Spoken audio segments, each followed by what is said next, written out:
Good morning and welcome to the next instalment of our types of posts. So I'm Heather from One for Growth, and today we're going to be looking at the next 3 pillars of content. So if you missed last month's update, we were looking at credibility posts, promotional posts, and new posts. We started with these ones because these tend to be the ones that give people the most fear. So credibility posts are basically out there. If you're up against all the competition, why should people buy from you? Difficult posts to do, but they're important posts to do. Promotional, effectively your sales posts can be a bit cringy sometimes. People don't always like them. So we just talked through some ways that you can do them. And new posts, a lot of people don't really want to get their face out there on socials, but it is such an important thing to do, particularly with small businesses. People buy from people. So really important that you're getting your face out on social. It's also really, really good for engagement.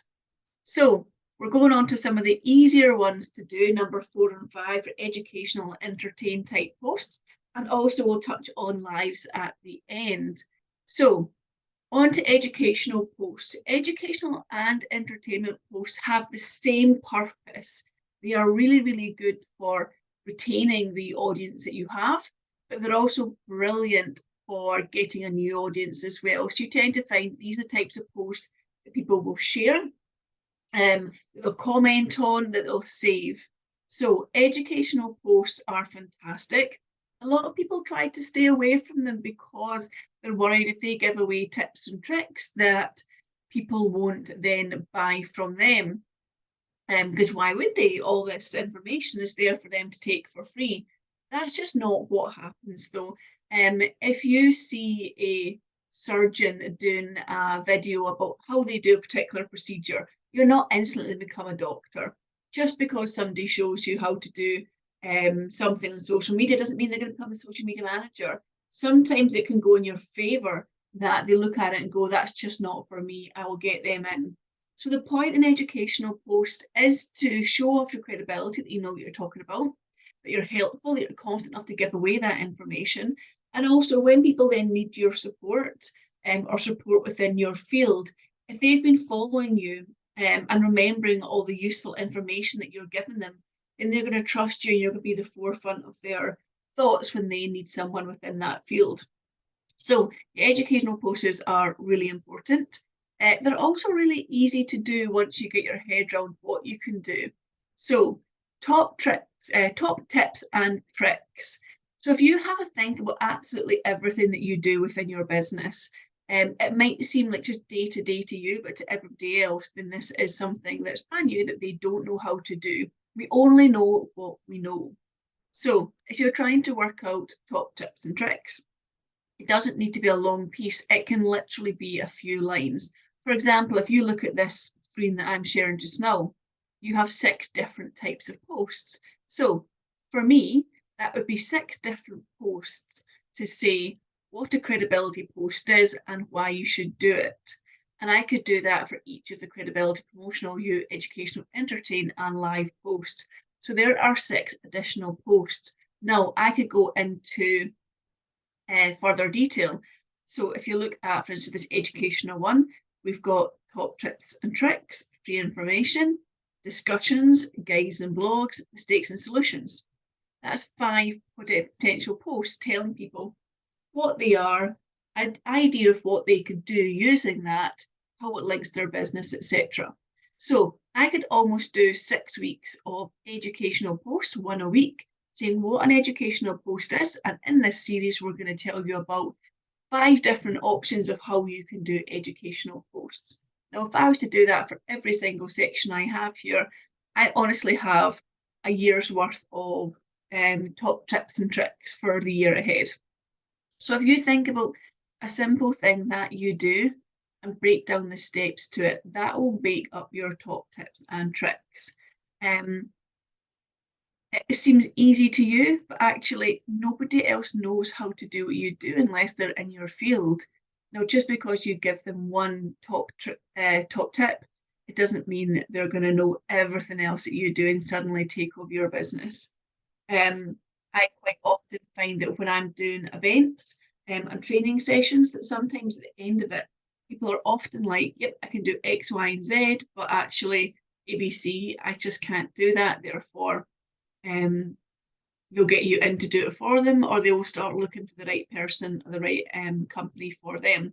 So it can be a really, really good seller, giving away some tips and tricks into your business. It can be a really good lead generation.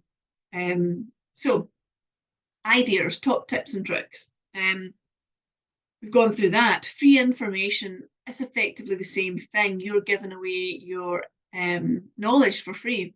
So for instance, on my website, I have a 30-day Instagram engagement challenge that people can download for free. For me, it's getting people to go to the website. I know it works. It's hard work, but I know when people do it, it really does work. So you're building your credibility again there. On the website as well, I have a calendar that's got all your sort of national days and hashtag days. People can download that for free. It's covered on my branding, so every time people see it every month, it's there. It keeps you in the forefront of their mind.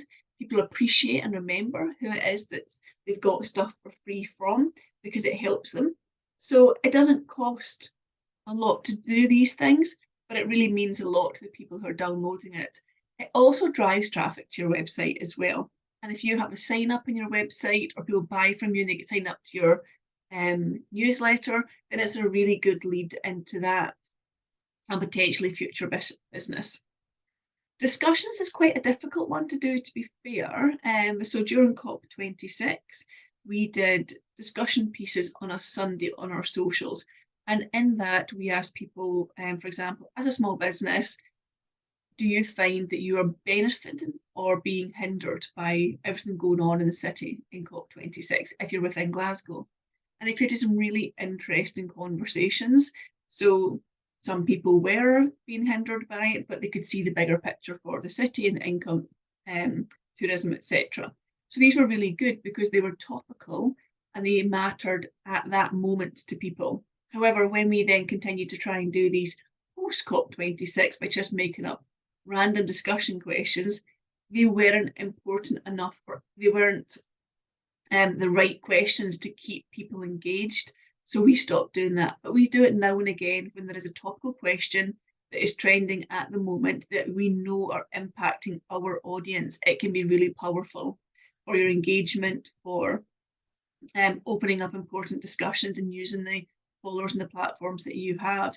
But you do need to do that one strategically so that it works for you, because if you start a potentially controversial discussion as well and nobody actually bites on it, that can look worse. Okay, guides and blogs. So your guides effectively are a longer version of your top tips and tricks. So for instance, if you are doing, if I wanted to do this whole types of posts, top tips and tricks, I'd probably put this into a blog. But what I tend to do is I will write a piece that's got, I don't know, 10 different facts or information under one particular topic, use it as a blog, and I will break that down into 10 individual posts, but always directing people back to my blog on the website where they're all collated. This works really well to get traffic to your website. It works well to almost reuse content you've already got. Now, even if you have, say you have 100 followers, maximum of 10% are going to see your posts at any time. So if you have 10 different tips, go into the website, that's 10 different posts, therefore you're much more likely to be able to hit more of your audience by doing guides. And sometimes as well, you just want to give away a bit of information, but it's just too long to really put onto social. So it's a really good way of being able to give over that information in a better way that will work better for socials. Your blogs can be, again, it can be made up of your guides and top tricks. However, a blog can also be a longer piece, and it is brilliant for SEO. It's brilliant for showcasing knowledge. It's really good if you want to be a thought leader. And sometimes we just have information that we want to share, and it's a really good way of doing it. Again, getting people back to your website. So you'll see here in this one, it's about getting people to your website. When people go to your website, they can then see all the services you do and everything you have to offer. They will potentially spend more time reading and looking through your website than they would on socials. People are completely different. They'll be more on social than the website. So before doing any of this, you have to go back to what's the purpose in your socials. Is it to get people to go to your website? Is it just to get people to directly message you on socials? So whatever it is, make sure your posts are actually getting people to do those things. Okay, and mistakes and solutions are a great way to do education. It's a great way to show people that you're not perfect, that you are a human being, that you are relatable, and that you can relate to the struggles that they've had as well. But you know what? You're going to give some solutions to the mistakes you've made in order so they don't have to do that as well. We can often look at people's socials and go, wow, they're doing amazing. Their companies are massive. You see them everywhere. But they have just come through the same journey that you have, and they might just be really good at putting the good bits on socials. So to give a mistake and a solution is a really, really good way to relate to people, particularly if you are a company that is growing quickly or you are out there a lot and people see you, then just remember to always be relatable to your audience as well. Okay, so that is your educational posts. They're really good ones you can batch create. Like I say, if you are short on time or social's just not your bag or you really don't want to spend a lot of time on it, then put together a top tips that is 10, 20 pieces long, and then use that as a blog and then turn it into short posts. So you can have the same design on Canva, for instance, just change what the top tip is, give a couple of lines on it, direct people back to the main blog. It's a really good way of batch creating your content for weeks ahead. Number 5 is entertainment, and this is just fun. And you know what? It doesn't always have to be related to your business. There's different types of entertainment posts, and they will not all work for you. So it's about working out what's really going to gel with your branding, with your company. So entertainment posts, they're really good for engagement. They're good at getting your personality across. They're good if you are in a particular industry. Sometimes it can be deemed straight-laced or a bit, white collar tie suits. It can help to get across another side of the company that's hard to do potentially in your other posts. So, for instance, I have a client we do consultancy with, and they're an accountants, and they are, you know what, they're so lovely, but they admit themselves at the end of the day they're accountants, and getting out onto socials, doing all your fun hashtag days, it's not going to work for them all the time. However, they have great personality. So one of the directors every Friday does a post. It's not always related, actually very rarely related to accountancy, but it's so funny. It's really funny. It's got his dry sense of humour in it, and it really comes across well. It helps to really advertise their company in a really informal way. But people look forward to it when he's on holiday. People are like, where's your Friday post? So it doesn't matter what industry you're in, you'll be able to find something that will be able to convey the fun side of you and your business too. So some ideas. Questions and polls are a really good one, and while they're entertainment, they're actually really useful tools as well. So, for instance, you can ask someone a really informal question, such as, what are you doing this weekend? Are you staying in, are you working, etc. You can do your ones at Christmas, they're always popular. Are you turkey or beef roast? Are you a turkey curry or a turkey sandwich on Boxing Day? They're great for that level of engagement. However, they can also be used as really good forms of research. So, for instance, through lockdown, I didn't know when to start events. So every month I did a poll, and it was, are you ready to go back out to events? Yes, no. Do you prefer Zoom events? Are you ready to do hybrid events? And I waited until we got to a high percentage of people happy to go back out to events before then stepping back into actually hosting face-to-face stuff. So that was really interesting watching it over 18 months grow. slowly, admittedly, but grow to let me know when people were ready to go back out. Polls get really good engagement as well because it's dead easy just to click a button for people. So don't make them too complicated, make them quick and easy. With your polls as well, it's actually a really good way if you want to do some customer research or you want to know what people are looking for. Ask the question. We can all do what we want to do. We'll have our strengths and we'll have the stuff that we like doing. However, your audience might be looking for something different, and ask them and then deliver what they want, because that is what's going to grow your business. Okay, memes are a good one, not for everybody. For instance, I don't like memes on my grids, any of my grids at all. They will not, they won't go down with some of my audiences and some of the platforms, but I love to do a wee daily meme on my stories in Instagram, and they get really good engagements and they're just fun. And I have to say, it's my favorite time of the month going through finding all the memes for them. So memes can be really good. And if you've got a nice informal page on one of your platforms where you can get away with them, if you use good memes, then they can really push that engagement.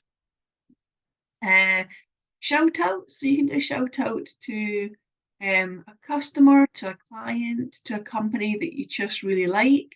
Sometimes it's nice to give back a little bit, and a shout out will do that. It also shows that you care, that it's not all about you. And particularly if it is clients or suppliers, it can help to build those relationships. It can also be a good way to show off the types of people you're working with too. Competitions are really, really good for engagement, but it's really important to do a competition right. Don't do it just to get new followers. So for instance, if you do a competition, make sure that the prize you're giving away is actually relevant to your ideal client. It's no point giving away a bottle of gin if you sell soft drinks. Completely pointless. It's good to do it if, for instance, you do a collaboration competition with another company. They can be really good because you're both pushing socials. It's particularly good if it's an industry that you work well with or that you want to work with. But be careful again, any collaborations that you do, that their audience are your audience or the audience that you want to appeal to, so that the new followers you get are actually relevant to what you're trying to sell. The one thing to be aware of in competitions as well, you will pick up new followers, but you will drop followers afterwards. Not all of them, but you do get competition hunters that just want the freebies. You'll see them. You'll be able to check if they share a story. You'll see that a bunch of their stories are all competitions, and they're literally just spending their time entering competitions. And the law of averages, they will win something. So if you pick up 100 followers, you may lose 25 after a competition. It's perfectly normal, just be aware of it.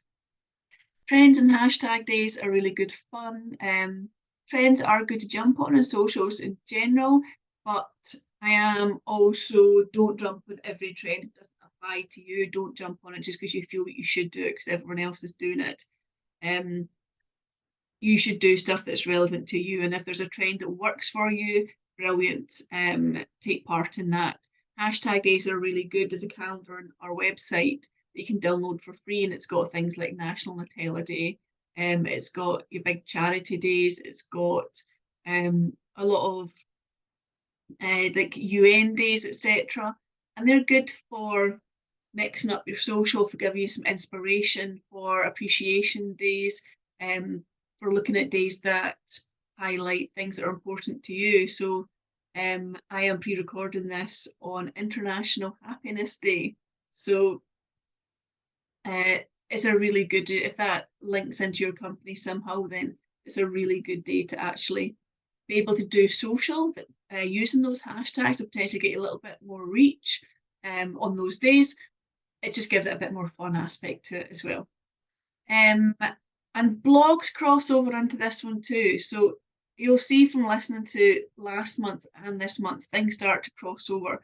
So blogs can be entertaining as well. Sometimes I have ideas of things I want to talk about, and it's probably too long or not completely relevant for social, so I can do it in blogs too. And the final one is number 6 is lives. Now everybody gets the fear of lives, but you don't need to, because there's some really easy ways around them, or to like get yourself into them. So I'm calling it lives, but these can also be pre-recorded videos. If going live straight away is not going to work for you because you just don't have the you're just not comfortable enough with it, then that's absolutely fine. You can do these same suggestions as pre-recorded, then either put them in your socials, your website, YouTube, etc. So interviews. Interviews, everyone has the horrible fear of interviews because nobody likes going for a job interview, do they? But interviews can be chats. So I did, during lockdown, so what's it, 2 years ago now, over International Women's Day week. Every single day I did a live lunchtime chat on Instagram.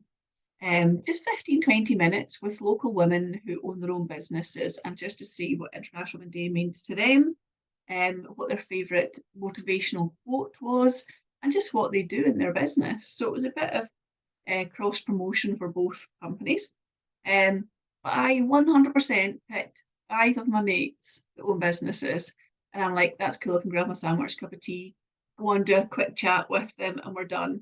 And it was dead easy because I am just chatting to my mates for 20 minutes, but we have similar audiences. It got me into doing them and actually doing lives now. Apart from that really awkward little bit where you're waiting for people to come on to watch you, it's they're absolutely fine. Nobody's going to judge you the way you judge yourself. And if you're on there to give across some information, then people are interested in the information. So if you are interested in starting to do some lives, then pick an easy thing to do. Pick something that's well within your comfort zone. It can be something as simple as just doing a like a oh, just dropped something. An update on something that's going on in your field. For me, I watch Mosseri on Instagram and he's always got an update. So I'll go on and do an update on what he said. It takes 2 minutes to do it as a video. It actually gives you a post as well that doesn't take a lot of prep because it's much easier just to jump on a live than it is to write a full post, find an image, do a graphic, etc. So that's a good way to get into doing lives. Updates, like I said, we've done that. Panel events are good if you work within an industry where you want to be the leader in the industry, or you want to showcase expertise, or maybe you have a membership and you want to, like the GGC panel events, you can bring people together and have a fuller discussion. It might be that you want to have a discussion around something, but actually you're not an expert in it, or you're an expert in a part and you want to have a fuller discussion by bringing in other experts that can talk about other parts of that particular topic. And this can be done on Zoom, live streamed onto socials, or through StreamYard onto LinkedIn. It can be a good way, particularly if you do have a membership, to get your members involved as well. So panel events, for instance, we do them with a lot of the charities we do. We do themed months where we're looking at specific themes within what they do to help people. And at the end of the month, we will then do a live panel event with people we've come across within that subject, just to talk about that theme to bring it to an end. You can do it a lot with any type of event where I'm going to an event this Thursday and it's on innovation and technology. This panel event of 4 women in technology in Scotland talking. And it just brings a whole bigger, kind of wholesome event. You've got all these different people and different opinions and expertise all talking. And it's actually an easy one for you as the host because you can give them the questions they've asked, or you can ask them what questions they want to be asked within that topic, and they're doing the talking. So panel events, while they sound quite scary, can be really good events to do. Guest posts, so you'll probably see this more with Instagram takeovers and stories, etc. But you can do guest posts, you can do collaboration posts, and these can be someone else is coming on to do that live content and you don't have to do it. And then tutorials goes back almost your entertainment and your educational, where maybe you want to do a longer piece that's not written and you're doing an actual bit of work, it can be really good if you're in a trade and you want to show somebody how to physically do something. You can film yourself doing that and talking through it at the time. So hopefully that has been useful. That does conclude our our pillars of content. So that's the 6 pillars of content. We've got the 3 we did today, the 3 we did last month. If anybody wants the actual document that's got them on it, drop me a message and I can email that across to you.